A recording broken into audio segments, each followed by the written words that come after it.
Hello everybody, and welcome to another guide for Rome to Divide et Impera. Today we're going to be looking at Macedon, which is a particularly challenging faction. In fact, one that I didn't expect to be nearly as challenging as it was. But ultimately, when you do look at Macedon's rather lopsided roster as well as their start position, you realize that the Macedonian campaign is one that has incredibly significant challenges at both the beginning and going into the mid-campaign. Although it is perhaps one of the most action-packed campaigns in Divide et Impera. You're never given a single moment of respite. You're constantly at war, constantly forced to expand for your very survival.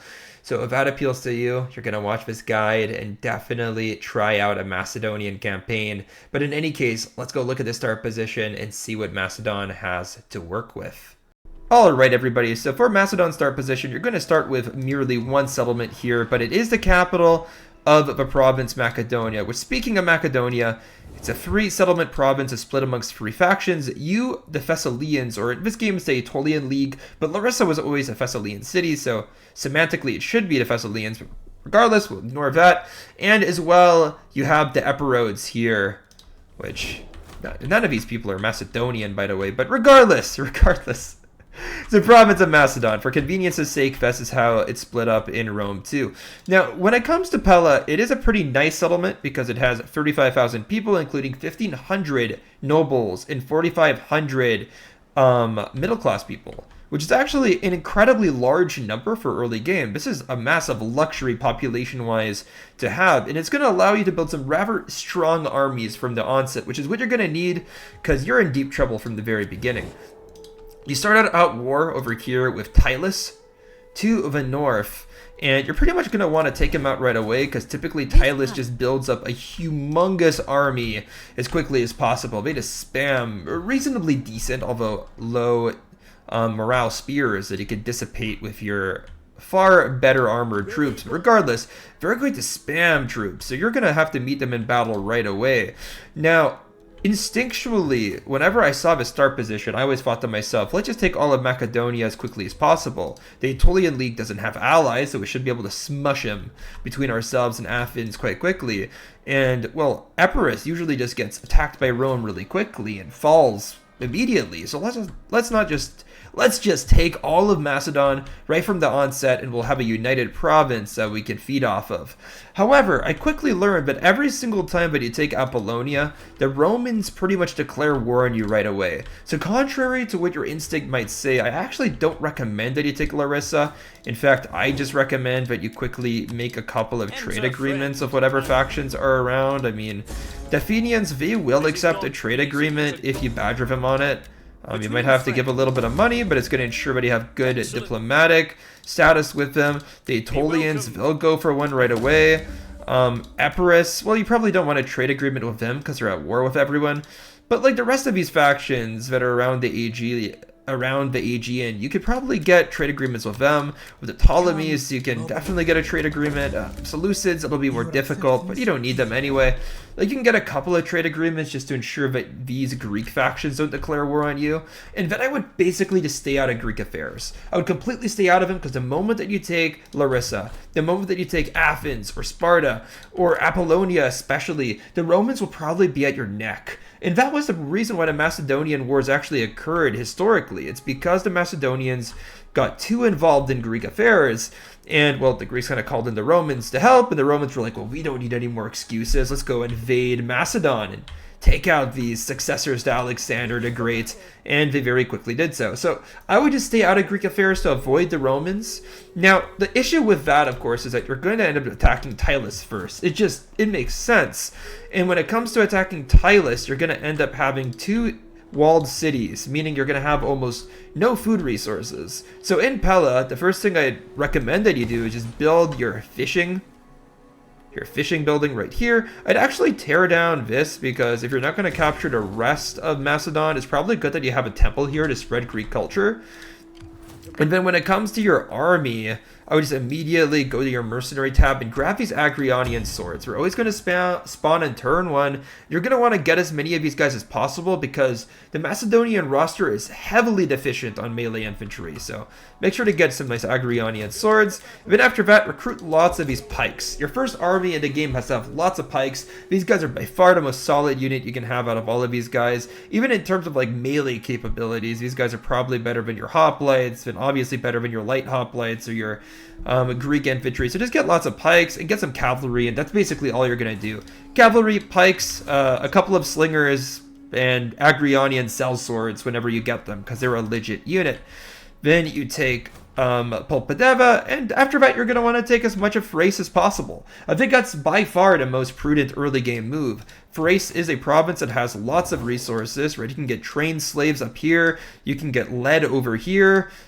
Thrace has teeming populations. Most of these settlements are far more populated in early game than the vast majority of other settlements around the map. So Thrace is going to get you a good population from which you can build your empire's base on, as well as a couple of resources like trained slaves that can actually be really useful and helpful. After you take Thrace, it's really up to you what you want to do. Like I said, I would avoid dealing with Greece until you have enough resources to know you're going to stick it to the Romans, to know that you can take the Romans on. So I probably wouldn't take like the Illyrian coast or like really anything that borders Rome, which means that you could either go towards Asia over here, or you can kind of just like head north. I personally prefer that you just head north. That's what I would advise. Like after Thrace, I would probably take Dacia, and then maybe like Pannonia over here. Just take a couple of northern settlements until you have enough resources to quite easily fight against the Romans, and then come back to Macedon, and then take Macedon, take Hellas. You know, wreak havoc amongst your fellow Greeks until the Romans finally take notice and declare war on you, and then you should have enough resources to quite easily match the Romans and wipe them out. But anyway, that's the strategy that I suggest when it comes to Macedonia. I feel like the Romans kind of are your boogeymen, and because of your proximity to them, once you grow as an empire, war with them is basically inevitable. You're kind of like Carthage 2.0 in that sense. Like, you know, you're two people that are destined to fight. So ultimately, while Macedon starts out with quite a few fighting traditions that make them better than other factions in early game, we just don't have the resources. So you just want to capture some territory to get those resources and then stick it to the Romans. But anyway, guys, that's enough when it comes to their start position. Let's go and look at their factional buffs and debuffs, because for Macedon, they actually play a significant role in how your campaign is played. So let's check them out. Now, Macedon gets the same buffs that all Diadochi factions get, which is Alexander's Legacy, a minus 20% resistance to foreign occupation. That's obviously quite phenomenal, because you're going to be capturing a lot of territory that belongs to people who are not Greek. Hence, this is just going to help you control them. It's just like a nice quality of life thing. Then you get plus 10% morale for all units during battles against Hellenic factions. And considering that you're right at the border of Hellas, and all of Macedon is occupied by Hellenic factions, if you cross the Hellespont towards Asia Minor, you're going to see Pergamon right away in the Seleucids. This is actually very, very useful, and there's going to be so many Hellenic factions you encounter who are not successor kingdoms, but it's just going to give you an extra edge. But to be fair, Macedon should be really, really good at killing Hellenic factions, since you have pikes early on, and they probably won't. So that plus 10% is going to help you out, but then like factions like Athens and Sparta, you should be able to manhandle with ease if you go to battle against them anyway, so it might not always be necessary, but it's still useful. Now when it comes to your Macedon only traits, these ones are quite important. One, increase morale against barbarians. This is going to incentivize you to go up north. So like I said, when it comes to what you do after you capture Thrace, I would honestly just recommend that you go north. Use this buff, use it to help you destroy the Germans, the Dacians, the Celts. Take their territory, convert their lands into prosperous agricultural and commercial provinces for yourself. Next, you have the industrialists. Increase industrial income. Just a nice little thing, right? But it's going to incentivize you to build more industrial buildings compared to agricultural ones, so watch your food, but this could actually make a difference for you financially and help you keep more troops in the field. But here is a negative one. Minor diplomatic penalty with all Hellenic factions, which, from what I've actually seen, it's not that minor. Because typically, if you're a Hellenic faction and you're talking to another Hellenic faction, you're going to get like a natural plus 10 or something. But the thing about this minor diplomatic penalty is that it cancels out the plus you'd get and inserts a minus instead. So instead of having like +10, you have like -5. And this is gonna hurt your ability to make diplomatic alliances with Hellenic factions throughout your campaign. But ultimately, I did show at the very beginning, but there's a lot of Hellenic factions that are willing to make deals with you, like the Ptolemies, the Athenians, the Aetolian League. It's not like it's impossible, but it's gonna make you more adversarial with these factions than you might want to be. But it's in the game. It is what it is. Just a little negative that you're going to have to struggle with. But anyway, guys, let's go look at the Macedonian roster. And I want to give you a little hot take right here from the beginning. I think that Macedon is actually one of the weaker Diadochi factions. In fact, I think that they might arguably be the weakest of these 5. And I say this as someone who values infantry very strongly. And the Macedonians don't have good infantry options. And I'll go ahead and show you how.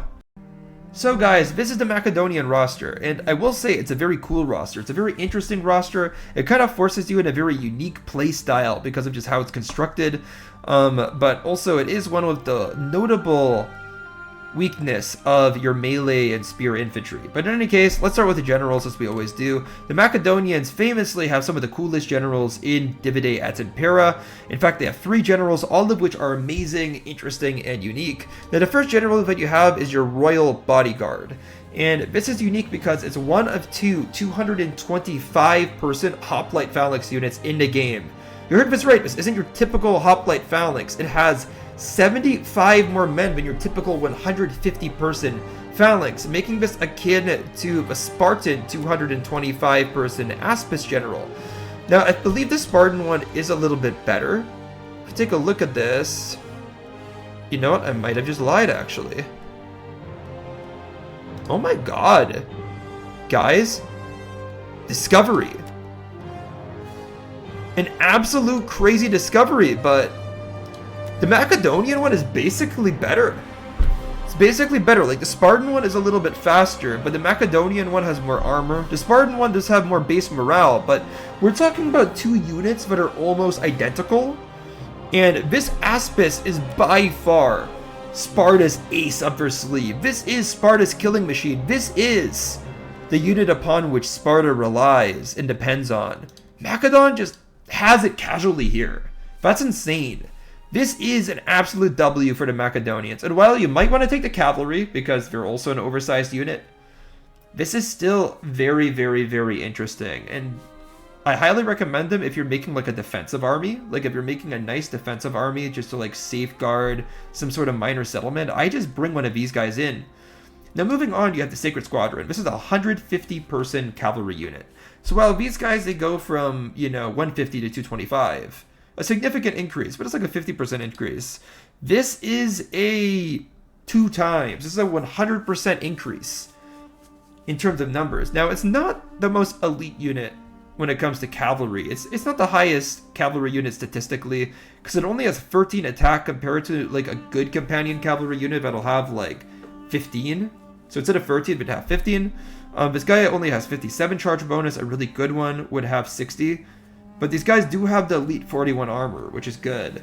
The thing is that you don't really need to have this like attack and charge fully filled up, because these guys have double the men. I mean, this is just a crazy unit.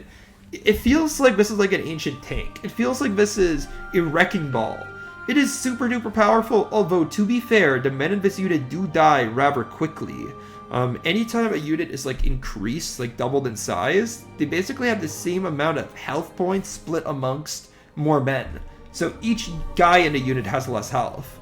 So men of this unit will drop, and it's not a cataphract, so they don't have the most armor. They're not the heaviest cavalry, so they will drop relatively easily. But this unit just does so much damage, and it'll like kill any cavalry if you just ram it into it. So very good. Late game, you just get a different version of it that's more stable. This version, it's not as much of a shock cavalry. It's more of a jack of all trades. Same attack, way better defense, but less charge, higher weapon damage that allows it to fight cavalry more competently, and stay engaged against infantry for longer. Less morale though, which is kind of weird considering that, it's a more elite unit. That part I don't really get. Same armor too. In all honesty, the late Sacred Squadron doesn't really impress me a ton. I don't think that this unit's actually better than this regular Sacred Squadron. I mean, it's a more survivable unit. It's gonna help keep your general safer with that 14 melee defense. However, I don't know, man. It's just not really... It's not really, like, the best. That doesn't really impress me. But this one impresses me already, so it is what it is. Now, moving on to your melee infantry. This is a massive weakness, a massive gap in the roster of Macedon. And I'm not going to count the area recruit units, because you can't get these guys stably out of your barracks. You can't recruit these guys en masse. You just get them out of a province. So they put these into custom battle, but these guys aren't really part of the Macedonian roster. So discount this Galatian Thorax sword. It looks really good, but it's not actually part of the Macedonian roster. So to start off the Macedonian roster, you have your Greek infantry. This is like the only melee infantry that you're going to get in early game. Like, technically you can recruit Royal Peltis turn 1, but you don't have the barrack for it, and you need like a level 3 barrack. So it's going to take you like 60 turns to get these guys, just because of research constraints as well as building the barrack building necessary to make it. So technically it is part of your roster turn 1, but it's not really. Effectively, it's not. So turn 1, really the only thing you're going to have till Thuros reforms are these Greek infantry. These Greek infantry, while they do have decent stats on the surface, like reasonably good stats for such a cheap unit, basically a militia unit, like the guys are actually better than the majority of militia units. They really lack morale, but 30 for morale screws these guys over. They run from battles so quickly. If you charge them with anything remotely heavy, they just stream away from the field in fear. They are absolute cowards. So I wouldn't really recruit much of these because they're just not a stable unit. They're not going to help you win all these battles. And considering that you're going to go from like Pella to Popodeva and then immediately to some sort of other Thracian settlement. Like, you're just going to hit another Thracian faction right away so you can secure some food, some farming lands. These guys are really not going to help you win battle after battle after battle. You need something more consistent. And that's why I recommended the Acreonian sword mercenaries when you can get them. But yeah, like, these guys just aren't going to really help you. At most, you use them as like a skirmisher, like a cheap skirmish option, but can also hit a flank or something. But you don't want these guys guarding your flanks. You don't want them being the main assistants to your phalanxes. They're not stable hands. Now, once you get Thuros reforms, you get these White Shield infantry. And these White Shield infantry, they're basically like crappy versions of Thracian foot soldiers. Like, they're crappy versions of the first Thracian infantry that come into the game. They have 9 attack and 9 melee defense, nothing special, but 21 charge is decent. For a sword unit, it's actually pretty good. 21 charge is decent. 21 charge is going to help you get quite a decent number of kills in the charge, but it's not an elite number by any means. It's not one of those really good numbers. It's just like a solid number. 21 weapon damage, another one of those solid numbers, but nothing absolutely amazing. Now, these guys do have 7 armor penetration and 2 bonus for infantry, and that is solid. That is solid. It's going to help these guys get a decent number of kills, but where these guys get screwed over is they only have 10 armor and 43 base morale. Meaning that, literally, if this unit gets entangled with anything that is considered, like, remotely elite, like a Roman Principe, a nice higher tier barbarian infantry. Like, if these guys get entangled with anything that's actually competent, they just run. Making this, again, one of those units that you maybe like hold in reserve and you use them to flank. You use these guys to charge the flank of something, or maybe to run after skirmishers. But if you use these guys on the flanks to like directly try to hold enemy infantry, these guys are going to fold and buckle. They're not a good set of hands. And that's why, again, we're trying to search for what is a good set of hands. That we have regular Thuros swordsmen. These guys are far inferior to the White Shield infantry. They have less armor by 2. Yeah, sure, they have more melee defense, but look at that pathetic charge bonus. People laugh at these guys when they charge you. They have no impact whatsoever. They do have 3 ammunition, making these guys more of a skirmisher than an actual sword unit. This is a hybrid, but I feel like the sword part is just so lackluster. So it's like the White Shield infantry, they're better at holding your flanks than the Thuros, but neither of those are for the purpose. No, Cretan infantry, just a mercenary, I'm gonna skip it. AOR unit, gonna skip it. Now your Royal Peltis. Now these guys come from your first population class, so that's the main constraint for recruiting these, but these guys are incredibly good. Now, by late game, to be fair, they will be absolutely outclassed by units that don't come from the first class, so they're much easier to get. So ultimately, like, these guys in late game, it's almost like a waste to recruit them, because other factions just have way better options. But if you can get that barrack as quickly as possible and recruit these guys, they're a really good option. Like, these guys are so overpowered for early game, they will do absolute wonders in your army. Now, it's a nice medium melee infantry. Yeah, 16 attack, 8 defense. Great stats for early game, but going into late game, you'll find a lot of swords that have like 12 melee defense and 15 attack, and that'll just outperform this by quite a bit. 18 charge isn't great, but 25 weapon damage is.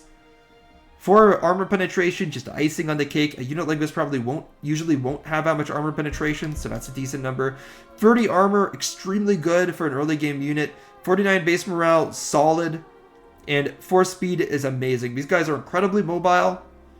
They will absolutely allow your army to be very flexible. And then 3 ammunition is really, really good. Although I feel like if you recruit these guys, you're not really using them as a peltis. You're using these guys probably to hold your flanks. Because what else do you have? I mean, you have 4x swordsmen. So if you wait till the end of the game, you can get an incredibly mid unit. Like literally the definition of average to mediocre late game sword. Nothing special here. Now moving on, you have your Macedonian light hoplites. Now I didn't realize this when I checked the game over before, but not all light hoplites are the same. They vary a lot in armor. The weaker ones have 8 armor, these ones have 15, making this a decent option, but they do come from your second class. And I feel like your second class, like you need them as Macedon, like you really need to preserve them, because like all of your cavalry comes from it. All of your pikes come from it. Kind of feels like a waste to get your Macedonian light hoplites from that class. But at the same time, considering your melee infantry options during like the early game as well as the Pharos reforms, like I would take these light hoplites over your Greek infantry any day. I think I would obviously take them over your Pharos swordsman as well. I mean, sure, the Pharos swordsman does have volleys of javelins, but light hoplites, they're just so much better in combat. Actually, not that much of a difference on paper, but I always see light hoplites do better, man. But on paper, not as much of a difference, actually. But obviously, these guys far outperform the Greek infantry. That's no competition. Actually, you know what? I feel like after you get these swords, just leave the light hoplites alone. I take that back. When I look at these stats, before any experience chevrons get applied, the only advantage light hoplites have over these guys is better armor. But I feel like the white shield infantry, considering that they have more men as well, I would go for white shields over light hoplites any day. So yeah, maybe early game consider these, but after that, completely redundant. Now moving on, you have your Pharos spears. This is just like your average version of this unit. There's better Pharos spears for sure. There's definitely worse too. The only metric that tends to change is your armor. That's really it. But you guys are a solid medium spear. Now, come on, for a completely average unit. Virtually every single faction in the game has some sort of Pharos spear unit. They're not gonna win you wars, I can tell you that. Especially an average one like these, but considering what I've already gone over here, you know, the Royal Peltis is really your only really good unit that you can post on your flanks and really hold it down. So Pharos spears are actually decent considering that they're average, and a lot of these are kind of below. Now you do have 4x spearmen. This is just like late game, late game, but these guys are more of like a mainline. But to be fair, they do have so much morale and armor that you can definitely use them to hold your flanks. They are definitely a stable presence on your flanks. So perhaps once you hit 4x reforms, you might resort to using these guys. But that's a long way to go. And I hope I've demonstrated here that for early game, you don't have great options. Like until you hit 4x reform, like what do you really have? Pharos spears, completely average unit. Royal Peltis, really hard to get both in terms of barracks as well as spending your first population. And then the rest of these guys, like light hoplites, white shields, Pharos swords, Greek infantry, completely obvious. Completely and utterly obvious, as well as extremely mediocre. Extremely mediocre. The RDA can recruit infantry turn 1 that would butcher these guys. I'm not even kidding. Like every barbarian faction will have options that'll put these guys to shame. So you're going to have to do well with your phalanxes. And the Macedonians do have really good phalanxes.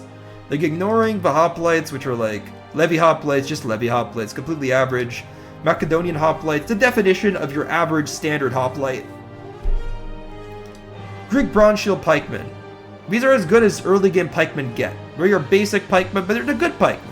The bad pikemen, they have less melee defense and they have less armor. There's a lot of pikemen in the game that have 30 armor. These guys have 35, 9 and 12. A basic pikeman is a really good pikeman.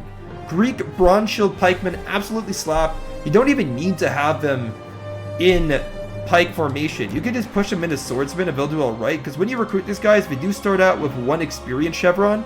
So with 10 melee attack, 13 melee defense, and 35 armor, as well as a weapon damage of 25. These guys will do really well in combat. Now, they're a little bit slow and cumbersome to get there because of their speed of 2, but these guys can whip the floor with anything barbarian armies will probably recruit on turn 1. The AI is not going to get the best units available to them, so these guys actually will do really well, but in pike formation, these guys will do even better. So, you know, if you can recruit a couple of Agrionians, you know, get maybe a couple of these hoplites, or I don't know, maybe a couple of, if you get enough Agrionians, you can even go Greek infantry, but you have these guys in a nice, like, 8 to 10 unit phalanx in the center. That would be a good early game army. But, you know, moving on, once you get a higher level barrack, you can get these royal pikemen. They're going to come from your first population, but they are available turn 1. You just need to get like a level 2 or, actually, yeah, I think level 2 barrack to get these guys. Now, they have short pikes, meaning that they have longer spears than a hoplite phalanx has, but shorter spears than a typical pike phalanx has. But regardless, they still do have 192 units, so they are a killing machine. You can see, compared to your bronze shield pikemen, they have less armor, but they have more melee attack, and higher charge bonus, and higher melee AP damage, making this a decisively more offensive unit. Now, the way I view these guys is that they're not going to do particularly well against other Diadochi factions or other factions that are prone to using large amounts of normal pikemen. Because, you know, if you have a short pike, a smaller spear, and you try to stab a guy with a longer spear, he's going to have the higher ground. He's going to have the longer spear. It's just common sense, right? But if you put this unit against factions that don't have pikes, so any type of barbarian faction, really, these guys are going to do really well because the short pikes are just more maneuverable, they're easier to do damage with. So these guys will get significantly more kills and faster. More importantly, much faster. So these guys are barbarian killing machines. Use them in campaigns in the north of Europe. Moving on, you have your 4x bronze shield pikemen. Once you get 4x reforms, you get these guys. They're extremely good. A lot of factions have 4x bronze shield pikemen. They are the best pikemen once you hit 4x reforms, other than silver shields. So very good, very elite. Nice little buff to a lot of stats. Great unit. Now, moving on, you have your shield bearers. Available turn 1. You just need to get like a level 3 barrack or whatever, so it's going to take a while, but these guys are an extremely good elite hoplite, because the vast majority of elite hoplites have either 35 armor at the lower side, like these are like the weakest ones, like the Scythian ones, the Molossian ones, like whatever. But these ones have 41 armor, putting them in the highest echelon of elite hoplites. So again, it's just this trend of really good Macedonian elite phalanxes. You have these guys here. And then you have the Ajima, which is the best short pike unit in the game. Now, to be fair, there aren't that many short pike units in the game, but you can see compared to the Royal Pikemen, which the Egyptians have this one too, so the Ajima is just like a special Macedonian elite variant of this. You have 15 melee attack, well, same as the other one actually, but you have more melee defense as well as more armor. And I believe more morale? Yeah, more morale as well. So the Gima just survives better. That's what it is. It's a more survivable version. It's going to do the same damage. But these guys are basically like the top phalanx when it comes to just being very, very aggressive. Extraordinarily good unit. I've seen these guys kill like 500 Romans in one battle when micromanaged and used extremely well. These guys are absolute beasts, absolute champions. They look like champions on the battlefield. They are champions. They're just really freaking cool looking. They have these scarlet capes and it's just amazing immaculate armor. And they just kill everything in their path. Of course, you have to get them from your first population class, and they are very expensive to maintain. But this is by far the highlight of the Macedonian army for me. I mean, you just have insane elite phalanx coverage, as well as, you know, from your second population class, you can just casually recruit, you know, the best lower tier pikemen and just good hoplites. Now, when it comes to missiles, you really don't have a whole lot of interest here. You have regular javelin men, regular archers, regular slingers. When it comes to these generic Greek units, I take the slingers every day. They're the most expensive, but in my opinion, they're the only ones that are useful. These archers are about as average and mediocre as an archer gets, and the same thing when it comes to the javelin men. Use the slingers. Now, you do have dart slingers. These guys, they're kind of short range. I mean, they have 120 range. That's slow. That's less range than an archer, yet they're considered a slinger. But they do 21 missile damage, which is enormous. That is like a javelin. So they basically sling javelins, but a longer range than the javelin. Now they shoot 7 shots per minute, which is pretty quick too. They shoot faster than all of these other skirmishers do. So they shoot pretty quick, but they only have 10 ammo, which is not amazing. It's less than an archer or a slinger. I'm just trying to kind of explain this unit because it's very unorthodox. But essentially, what this is that it's a very good unit to kind of send on the flanks and shoot into the backs of guys. This is really good. Like, they'll kill really quickly and just penetrate through armor that way. You don't really want to use them frontally. They're more of a shoot on the flank, but they'll do insane damage when they do. Now, I'm going to ignore this Agrionian because this is an area recruitment one. You don't get them from your barrack. But outside of that, all you get are just your basic peltas, which are extremely solid. Like, I always recommend that if you don't have a good long-range skirmisher, use peltas. Peltas are always going to be your best option because they can join the melee fray. And honestly, considering that you don't have great melee infantry coverage, it might be prudent for you to bring peltas because while peltas aren't like amazing melee troops, they're always decent. Like, they always, like, they'll go in, they'll hold their own, they'll kill, like, whatever. Even if you're up against legionnaires, they'll get some kills because their stats aren't bad. So, in all honesty, I would probably just bring peltas if I were you. The guy would be the dream, but if your second population class is kind of drained, then I'd bring the slingers. Now, moving on, your shock cavalry. Now, there's something special about Macedonian cavalry. They have something called Thessalian horse breed. At least a lot of these units do. Does it show up here? I'm just wondering. Let's go to Thessalian cavalry. Yeah, a lot of these units do. Like your general... Your general doesn't actually. Wait, not a lot of these units have Thessalian horse breed. What gives? Because the thing is that Thessalian horse breed basically makes your horses faster. They make your units a little bit faster. But a lot of these units don't have it, so... Yeah, it's not a consistent thing. Like, your Sacred Squadron doesn't have it. Your Late Sacred Squadron doesn't have it. None of your skirmish cavalry has it. It's kind of weird. But anyway, moving on, though. Moving on. You have Sarissa cavalry. Now, because these guys have the Thessalian horse breed, these guys are going to be incredibly fast, as well as very impactful in the charge. 63 charge bonus, guys. I really love this cavalry, because it is such a cheap way to deliver a super impactful hammer and anvil. Because of its 63 charge bonus, these guys are absolutely elite at chasing down skirmishers and killing them. The problem is that they only have 11 armor and 39 morale, as well as it's above average in size. It's a 90-person cavalry unit. So these guys are extraordinarily frail, man. Like, these guys will die en masse in virtually any situation if they're shot by javelins, shot by arrows, if they're hampered down in a prolonged melee. So be careful. Like, these guys require micromanagement to keep around. Like, they're kind of dramatic in the way that they die en masse, but they will do really well in the charge. So this is like a low budget way to make an army combat effective and just give you that extra oomph, that punching power. Because, you know, your pikes aren't always going to have it. They're a bit of a stationary unit in Rome too. We're not the best at like pushing through. We're kind of just sit back and kill quietly. But these guys are loud. These guys will charge right in. Well, speaking of loud, though, you do have your Thessalian cavalry, which is basically a more stable version of this. Like, if you still want your hammer and anvil, but you don't want a unit that's going to die really quickly.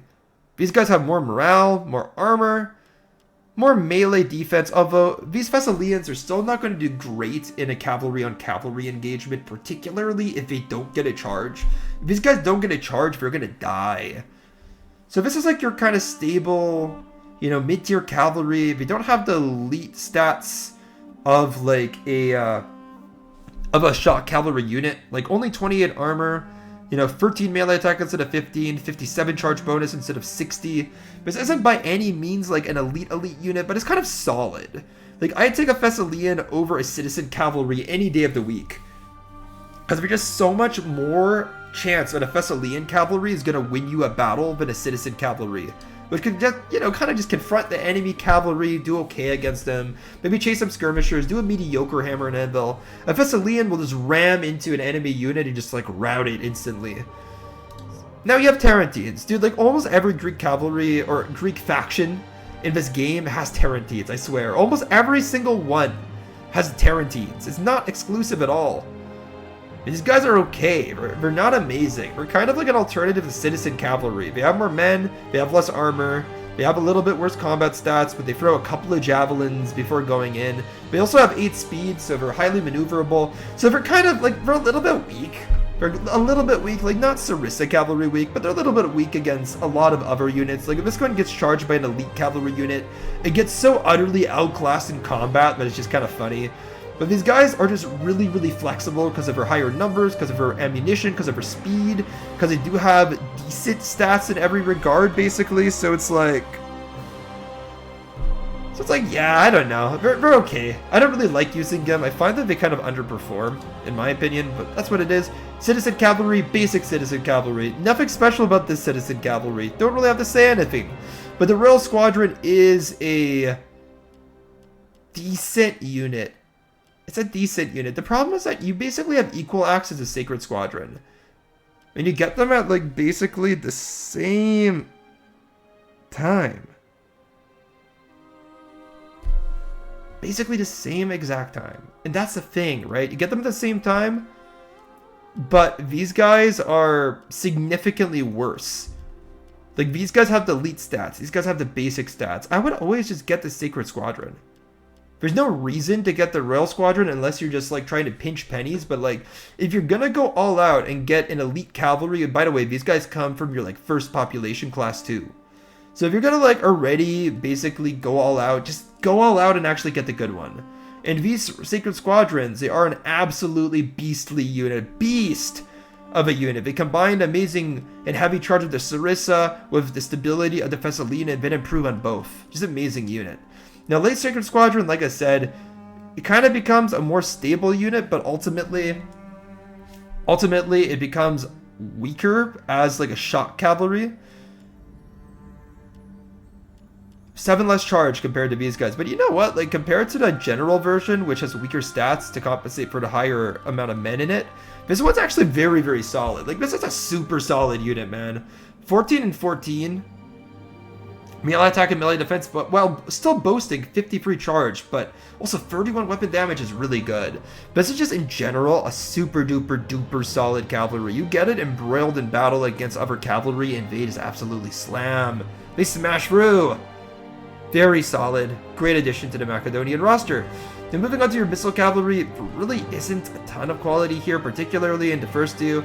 Greek javelin cavalry, absolutely generic, crappy beginning of the game cavalry. Considering that you get access to Sarissa Lancers turn 1, don't ever think about getting these guys. Just don't. Ignore their existence. They suck.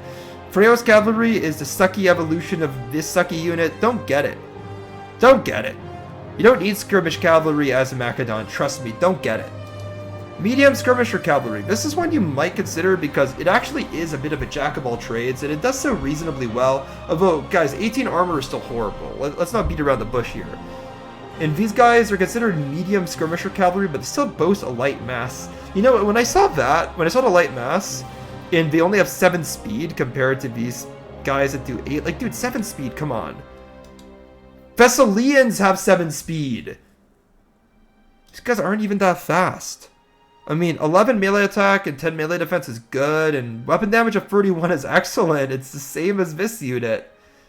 So they do have some competence in melee. If these guys charge a cavalry unit that didn't get any charge back, like a regular cavalry unit, like this type of cavalry unit, and these guys don't get the charge, these guys can actually win while also providing the skirmish component. So you know what, if you're just a skirmish nut, you just love skirmishing, you want to do it as Macedon for some messed up reason, do it. But I feel like the Macedonian signature is just charging in with violent deadly and elite shock cavalry. So I don't know why you get these guys. But you do also have access to the Royal Squadron, which has very buffed up stats. I mean, actually, it's this one, right?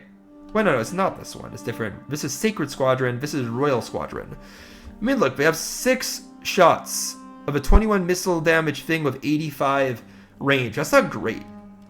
These guys are way better as skirmishers, but simultaneously, these guys are a heavy unit. They have 13 melee attack, 14 melee defense, a massive 38 armor. I mean, again, this is like a jack-of-all-trades unit.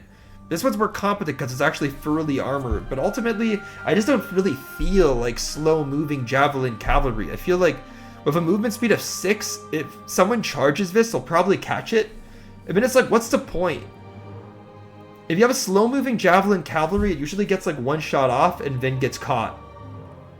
I don't know, I feel like slow-moving javelin cavalry just doesn't work as a concept.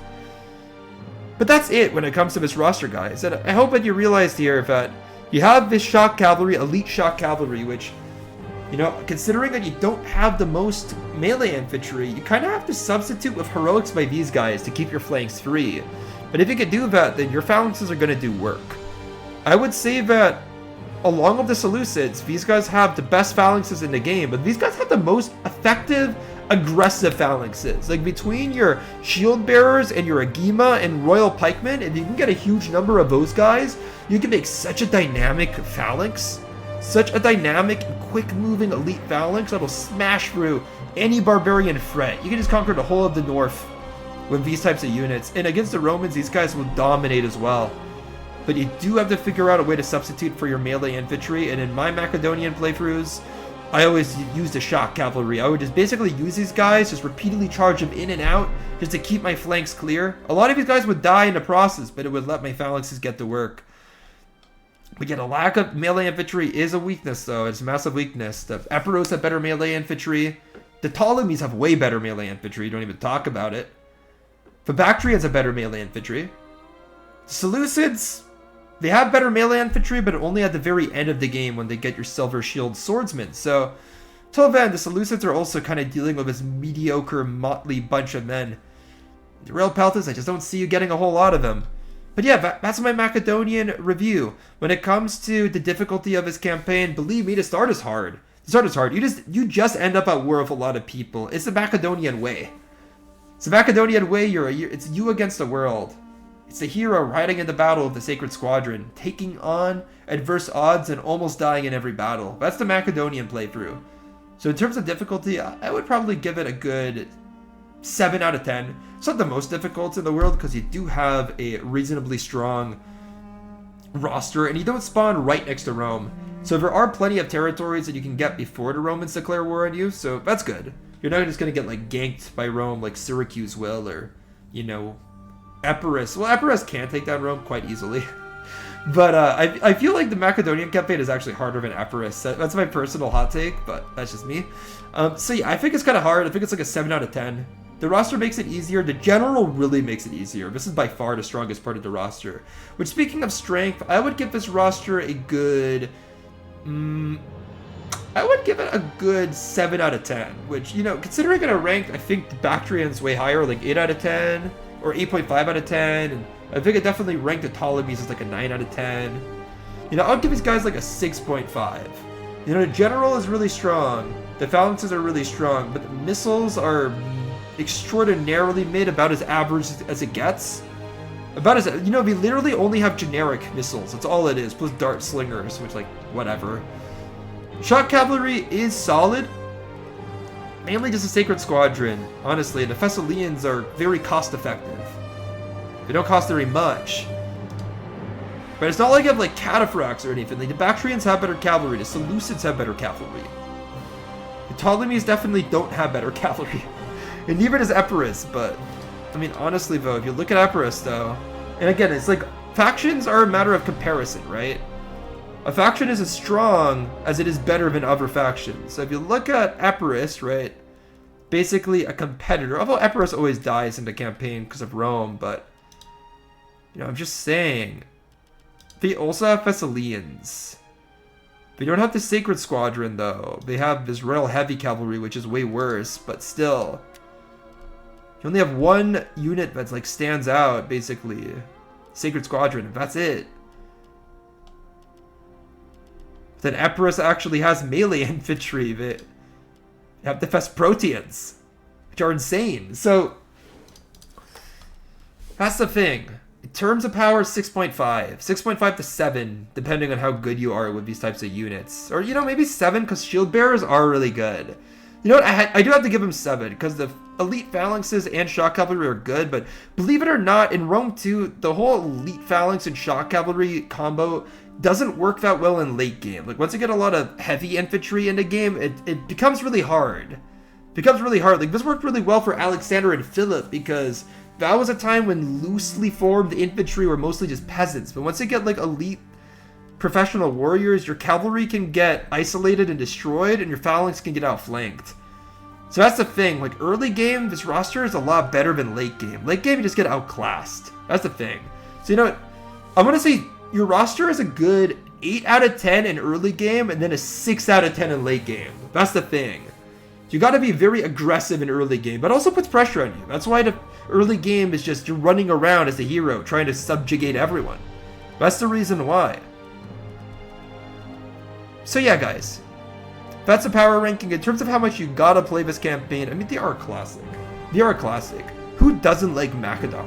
Who doesn't like the Macedonians from their history to just their tenure in Total War? Like, I remember the Royal Pikemen of Rome 1. I remember the Companion Cavalry of Rome 1. Everyone should do a Macedonian playthrough. This is solely because of historical relevance, roleplay ability, as well as just like that action-packed early game campaign that, the challenge of trying to survive the onslaught of enemies. I'd say you should play this campaign. I'd give it a good 8 out of 10. You should try it, even though the roster is somewhat questionable. And the campaign can be frustrating at the beginning at times. You might have to restart it once or twice, depending on your experience level in Divide et Impera. But that's it when it comes to this review. Thanks so much for watching. Please subscribe and like the video if you enjoyed it, and I'll see you in the next one. Bye for now.